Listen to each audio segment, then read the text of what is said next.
নমস্কার মোদিজি।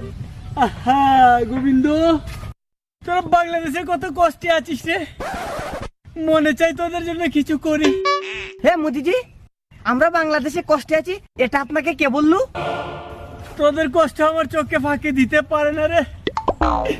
তোদের দিকে তাকালে বোঝা যায় ওই বাংলাদেশের মুসলমানরা মৌলবাদীরা তোদের উপর কত নির্যাতন করে রে।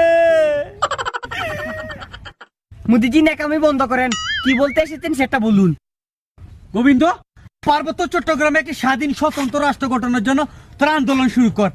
আমরা ভারতবর্ষের সময় মতো তাদেরকে অস্ত্র চালান দিয়ে স্বাধীন করে নেব। স্বাধীন হলে তারপর কি হবে?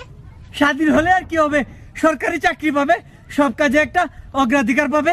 ও, সরকারি চাকরি পাবো। তাহলে এখন আমরা কি পাচ্ছি? বাংলাদেশে 7% হিন্দুর মধ্যে